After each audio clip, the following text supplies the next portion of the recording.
What's up, you guys? Welcome back to the channel. My name's Jonathan with Limitless Trading. This is Terry, my wife. Say hi. Hi guys! In today's episode, we're going to continue our series on options. And today we're going to look at the question, why do people trade options? Why would you like to trade options? To make money? To get rich? Okay, we're going to look at some of these answers in detail in just a minute. But before we jump into that, I have a question for you. You guys enjoying the content? Have you had a chance already to subscribe to the channel or click the like button? If not, please take a second to do that. Your support really helps out the channel. It means a lot. And your comments are very much appreciated. Thank you. Additionally, if you're enjoying this interview format, please let me know down below. In this interview format, we'll be having a conversation as opposed to me talking to you. So Terry, in the previous episode, we saw the options are a contract between a buyer and seller. You can sell me an option if I want to buy one. And we learned that they're very customizable. You can be bearish or bullish. You can buy them to open or sell them to open as options. Options have options. It's great like that, right? All that's well and good, but why can't I just buy an index fund or a mutual fund and, just do nothing? Just sit and wait and let things happen instead of being active and going out and looking at options or trading options. Today we're going to look at about 4 different aspects of why people trade options. From time to strategy to leverage to risk control. And that's what we're going to look at today. Number 1, time. Time is passing by all of us. Nothing we can do about that. With options, the question is how do we use time, or what role does time play option trading and the value of options? Why does time make a difference, and why is time a reason to sell options? For this, I want to look at an example. And I said sell, but I mean you could also buy. I just want to look at an example of how time affects the option pricing, and from there we can talk about what that means for what you might want to do with the extra time or the limited time. So let's take an example. I was going to use an example of SPY, but we talked a little bit in the beginning, and you said you don't know what SPY is. So now let's look at Apple. AAPL, ticker symbol. Yeah. What we're going to look at there is what different puts look like over the course of 4 different expiration cycles. So let's take a look to the screen. These prices are all generated pre-market on May 24th, 2021. If we look here, we can see 4 different expirations from June, July, August, and September. Moving down, we notice there we just have the number to sell. -1 means sell, number of contracts. Then we have the expiration date, June 18th, July 16th, August 20, or September 17th. And then we have the days to expiration, 25, 53, 88, 116. Okay? We notice here that they're all the same strike price, 125, which is about where Apple is trading pre-market. What is pre-market? The markets haven't yet opened. Oh. They open at 9:30 a.m. So it's the last day price at the last. Yeah, that was the last price, exactly. We're Uh-huh. looking at the last price from Friday when they closed. These are all puts that we're using the same strike price and the same contract type. Exactly, STO is just sell to open. Now the important thing I want to demonstrate here is how the price changes as time goes out into the future. If we look over here, we see the front month, June 18th expiration, 125 put is selling for 310. And then the July 16th put is selling for 460. The August 20th for 660, and the September 17th for 755. You'll notice that the difference in price isn't linear. Difference it's always more expensive the farther out in time. June, July, August, September, it always gets more expensive, but it's not linear. So like here from July 16th between August 20th, that is roughly a month, right? And the price difference here is 2. That's $2, huh? Yes. But see here from 25th to 53 days, 25 days to between 53 days, the price difference in here is $1.50. Yes. Yeah. So means like operation day between 2 to 3 months is the most expensive one. No, so the most expensive day is today. The second most expensive day is tomorrow. And the days in the future generally are less valuable or less expensive the farther out you go. However, there's probably, because we're in pre-market, that's probably the reason why there's such an odd difference here between months 2 and 3. If we look after market opens, it'll probably end up being more reasonable. But what we should always see is that the first month is, all else equal, the most expensive month, the second month is a little bit less, and so forth. By the time we get to a year or 2 years out in time, the days are not nearly as expensive. Okay. So if you're selling, that's good. If you're buying, sorry, that was wrong. Yeah. If you're selling shorter term means you're selling more expensive days. If you're buying longer term means you're buying less expensive days.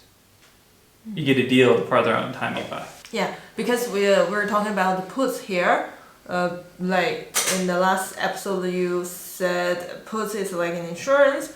That's why with the longer the period you want to insure, the more expensive the insurance price is, right? In total, yes, Yeah. that's absolutely correct. I got it. Yeah. Insuring 1 day versus 1,000 days. 1,000 days definitely costs more than 1 day, Of course. but day 1 probably costs more than day 1,000. What? So the first day is the most expensive day, and the last day is the least expensive day. But a total of 1,000 is always more than a total of 1. Yeah. Moving on from time as a reason to sell or buy options, to trade options, to leverage as a reason to trade options. Let's take a look at how leverage plays a role and what we mean by leverage. Typically, leverage is just synonymous with control. Controlling more with less. Controlling 100 shares of Apple for the price of 50 shares of Apple. Okay?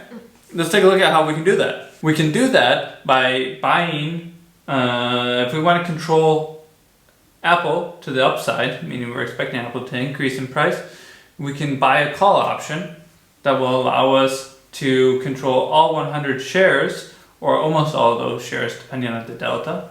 That's unimportant for today. For a price that's significantly cheaper than buying all the shares today. We can see on the example here that the prices, it's almost half price in order to buy a call option as compared to buying the stock itself. Yeah, with the same amount of money, I can do more things with the option, but very limited things and very passive with the stock. Yes, that's true. The very important thing to remember is stock doesn't expire, options do. There's always trade-offs with options. You're trading off an expiration, something that expires or something that lives forever. Therefore, you pay less for it because it will expire eventually. So means stock is easier actually. It's less complicated. Buying a mutual fund or buying an index fund is very easy. You just do it once. You can set it automatically. It just goes through. Done. Hands off. You never think about it again. Yes. Options do require a little more attention, and for those who want to invest attention into time, that's a lot of fun. It's also enjoyable. It's also a decision-making experience. So we've talked about time, we've talked about leverage. Now let's talk about reducing risk, which is pretty much the opposite as leverage. Reducing risk, in the examples that I'm about to give, is a way for you to reduce risk from the shares that you do own if you're reducing risk from the stock that you purchased. Reducing risk is also reducing exposure to a directional move. Reducing risk is always a trade-off. It's like buying insurance. You pay something now to make sure if something bad happens in the future, you get paid back for it. You can also do the opposite. You can buy something today, sell it in the future, or sell somebody the opportunity to buy it in the future, and then get paid a little bit for this opportunity. Both of these would reduce your risk, your capital at risk. So let's look at a couple of examples here on the screen. Now, if Apple is trading at 125 today, and we want to reduce our risk because we're concerned that Apple's going to fall, we can buy a put, and this we'll make sure that we are insured at the strike price. We'll say the 125 strike price. So if it goes down at all, we're insured. In order to do this, we had to pay the price, the 310. We had to pay that price today. Upfront cost, it's gone. Never get it back, so to speak. And this is one way. Now we're covered to the downside if Apple moves down at all. If they go up, we, get all the gains from the shares that we own. Okay? Alternatively, we can still be concerned about Apple going down, but we don't want to spend such a high price. We don't want to spend $3 per share to ensure if they go down, we get paid back. What we want to do is say, I'm willing to give up a little bit of the upside, but I want somebody to pay me for that. So we sell a call. Let's say we sell 135 call. That means if Apple stock price goes over 135, we had to give up the shares. We get to collect the 125 to 135, this $10 in the middle, plus we get the few cents that they're going to pay us for this opportunity. But the condition is you have to own the share. Yes. If we're talking about reducing risk with options, yes, that is correct. Okay. In the sense of covered call, or a collar, or a protective put. There are many other ways that we'll come to shortly, maybe, that we may come to shortly, that will allow us to reduce risk without ever owning shares. Right. Looking at some of these other options, strategies, flexibility, techniques that we can use to reduce risk. The fun part without an end. There's no end in sight to the amount of things you can do with options.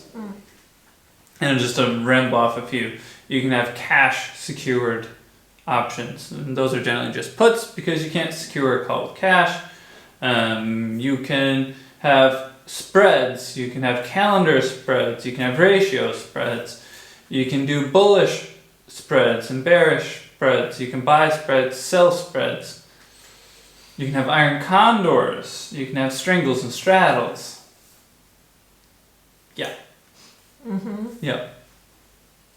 Yeah. Exactly. The amount of things you can do with options is almost limitless. You can do synthetic stock, synthetic short stock. That's why your channel name is Limitless trading, yes. Because options are truly limitless. So it's options for options are limitless.